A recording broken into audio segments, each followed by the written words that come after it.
Hello and welcome to my presentation on anxiety, stress and arousal and the effect it has on performance.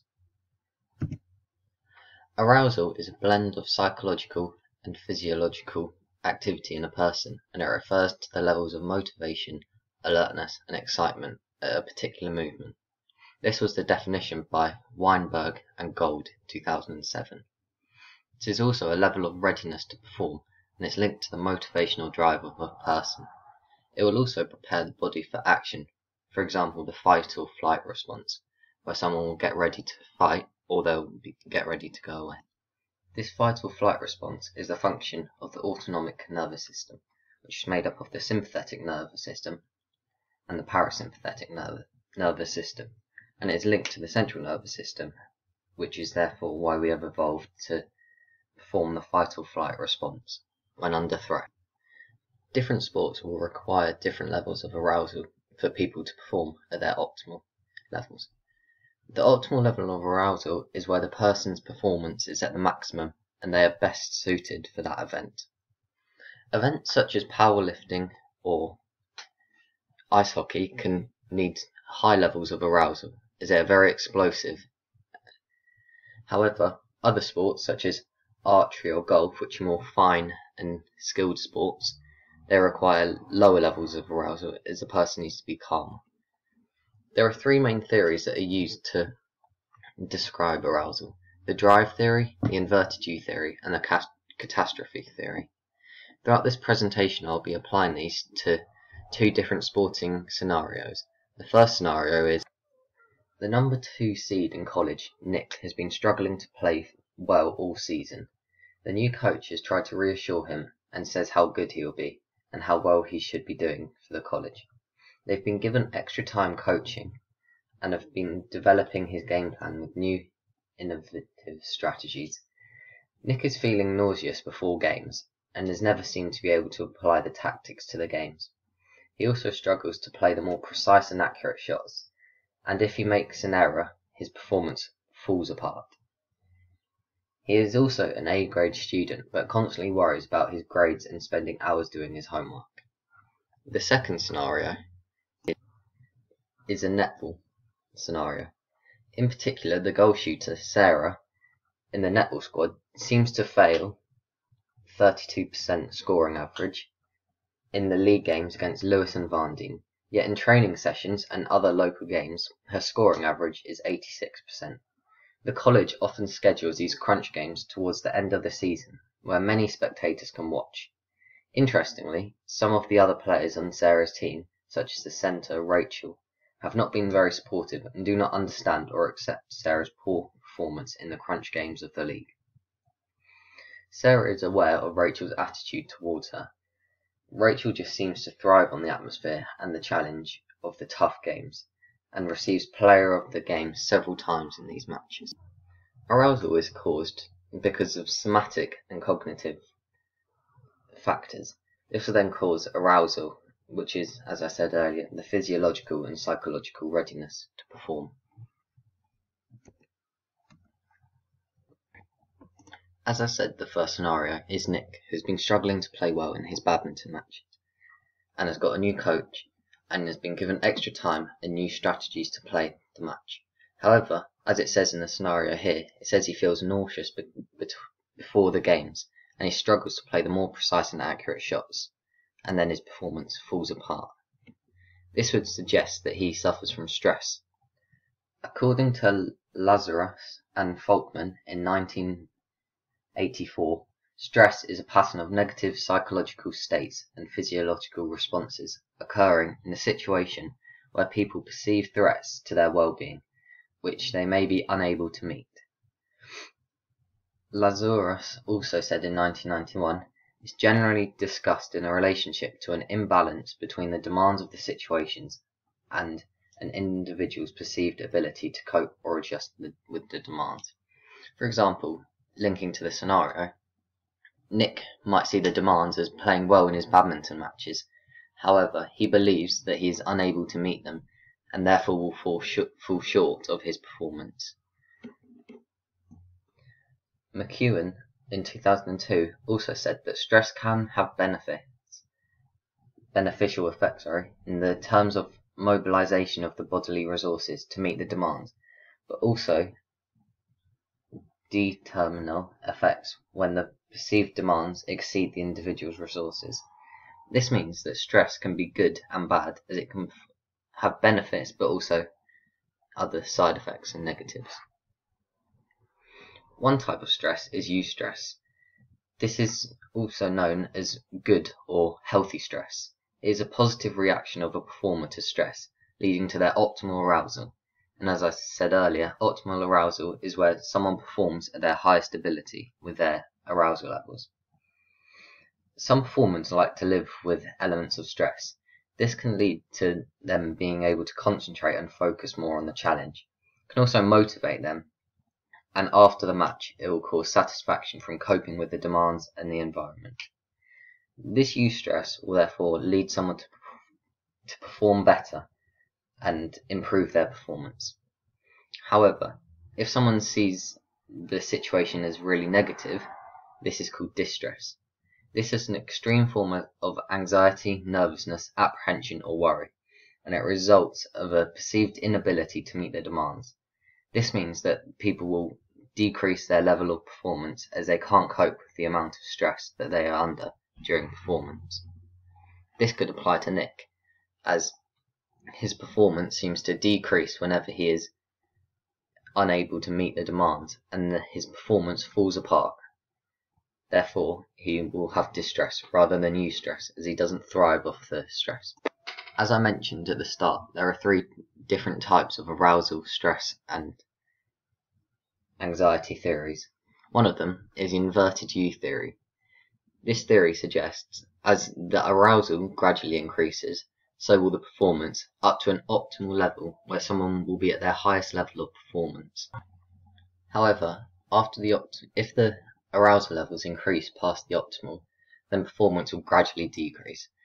This can then lead to someone, if they have high levels of arousal, they could have a very poor performance as they are over-aroused.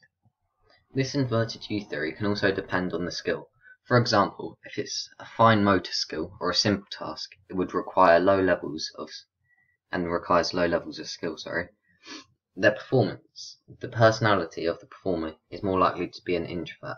Therefore, the graph could be further on the left, as they will need lower levels of arousal to perform at a higher level. However, if it's a gross motor skill and the needs of it are complex, and it will require a high level of skill, the personality is more likely to be an extrovert, and therefore the graph will be further to the right, as they'll need high levels of arousal to perform better. However, this inverted U theory would not apply to Nick, as it suggests his performance falls apart when he becomes stressed, and therefore it won't gradually decrease. But this means that the catastrophe theory would apply to Nick. This is a similar theory, as it follows the basics of the inverted U theory. Whereas arousal increases, so does performance. This happens at a gradual state. However, once it reaches an optimal point and the arousal increases past that, there will be a massive drop in performance, and it will be very rapid rather than gradually like the inverted U theory. After that, performance will be a much lower level. But if someone can manage to decrease their arousal, their performance is able to increase again. So it's not. This is why it's called the catastrophe theory. There is a catastrophe in the sport which causes a sudden decline, and a small reduction in arousal won't bring it back to the previous levels. Therefore, a performer must relax completely in order to bring the arousal below the point which the catastrophe occurred. As I said, this could quite easily apply to Nick, as once his arousal is too high, his performance suddenly drops off and becomes much worse during the game, and it will fall apart and become worse. And this theory can also lead on to someone's attention field and concentration. This was suggested by Niederfer in 1976, and it argues that increased arousal levels could cause changes in the attention and concentration of an athlete. For example, if someone has optimal levels of arousal, which can be moderate levels, they will have a normal attention field and will be able to focus on things, but also not have a very narrow field of view. However, If someone's attention field is too broad, they are likely to have low levels of arousal. This means that athletes won't be able to focus on specific things, and they'll be constantly scanning the field and be less aware of the situation. However, if someone's field of view is too narrow, they'll likely have high levels of arousal. This could cause people to attend to the wrong cues and therefore focus on things that aren't needed in the event. There are some evaluations of the catastrophe theory.